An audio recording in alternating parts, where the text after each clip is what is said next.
Success can shine so brightly it blinds the one who built it. Elliot Varn was a name that echoed across New York's skyline. By 1999, his company, Varn Technologies, was hailed as the pioneer of digital finance, a platform promising to democratize wealth. He was the face of the dot-com era. Tailored suits, glass offices, magazine covers. His reflection lived on every screen, confident, controlled, and untouchable.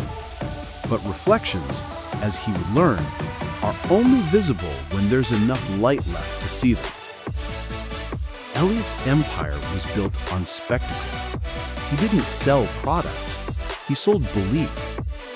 Each investor pitch was theater, words rehearsed, data choreographed. The market adored him. And when his stock hit $900 a share, he began to believe his own script. Behind the glass walls of his Manhattan headquarters, cracks began to form. Cash burn was accelerating. User numbers were inflated. His CFO warned, "We're running on confidence, not capital." Elliot smiled. Confidence is capital.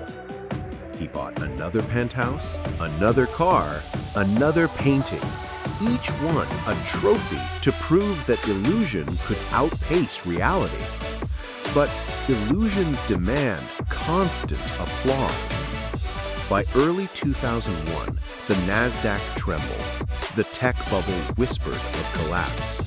Analysts began to ask real questions, and in every interview, Elliot laughed too loudly, trying to keep the music playing in a ballroom that was already empty. When the crash came, it wasn't explosive.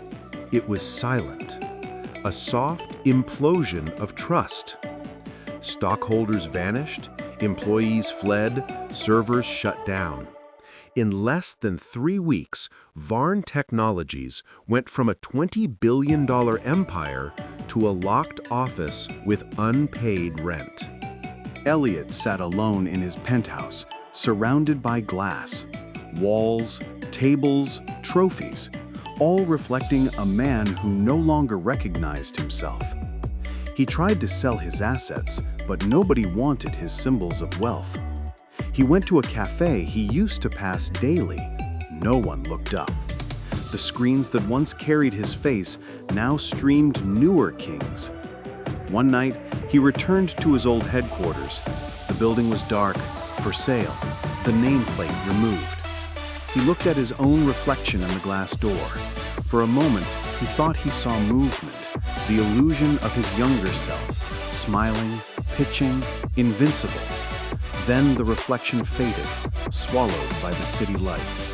5 years later, a journalist tracked him down. He lived quietly in Vermont, teaching economics at a small community college. When asked what success meant to him now, he smiled softly. It's not what the world applauds. It's what still matters when no one's watching. He paused, glancing at the window beside him. I spent my life polishing glass. Now, I prefer mirrors that don't flatter me. The illusion of success is the most expensive lie we sell ourselves. Because the brighter the spotlight, the harder it becomes to see the truth waiting just outside its reach.